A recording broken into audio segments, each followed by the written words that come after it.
Here's our Bible reading for today. We know love by this, that he laid down his life for us, and we ought to lay down our lives for one another. How does God's love abide in anyone who has the world's goods and sees a brother or sister in need and yet refuses to help?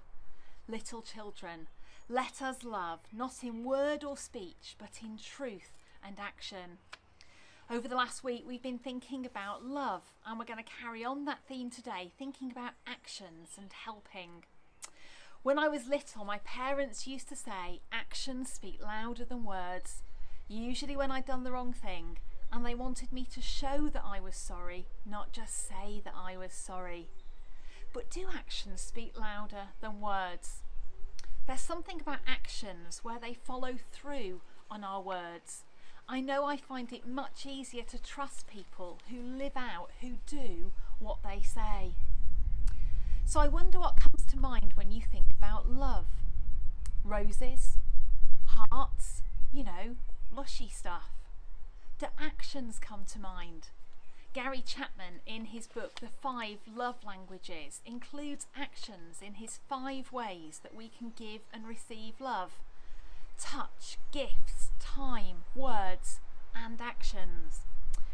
When I was 7 and we moved house and went to a new church, actions spoke very loudly about love to me, because the people in our new church showed us that they loved us, as well as telling us that they loved us.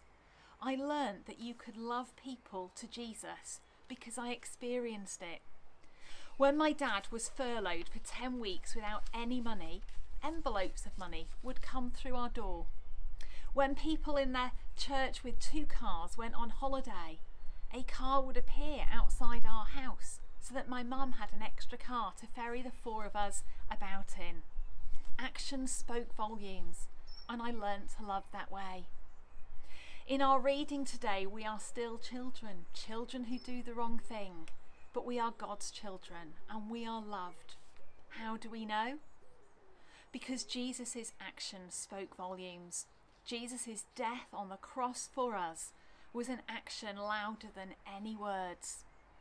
So I wonder how we respond to Jesus, who loves us so much that he would die for us. That's right, with love.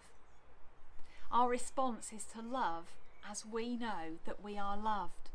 It's hard when we lead such busy lives to let that love overspill to those around us.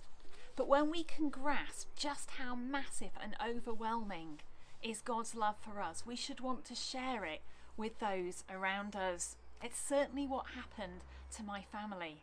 And I think when Jesus calls us to follow him, it means to love as he loved. There are many ways of showing love through our actions. I think we've seen quite a few in the corona pandemic. People helping their neighbour, looking out for the vulnerable, a stronger sense of community. I wonder what love in lockdown has looked like for you. But I wonder if the greater challenge is to think about what love and community spirit will look like when lockdown eases, when life returns to a new normal, when actions change again. Will our love change too? Will our priorities change? So let's unlock our potential to love, and let's make sure that our actions speak louder than any words. I love the words of St. Francis, who says, I preach the gospel at all times, using words when necessary. Let's live out that in our lives. One of the actions we have been doing is praying for 5 of our friends who we want to know God's love for them. So as we finish, let's do just that. Loving God, thank you for your costly love. Please may my 5 friends know something of your love for them and help us to use our resources well. Amen.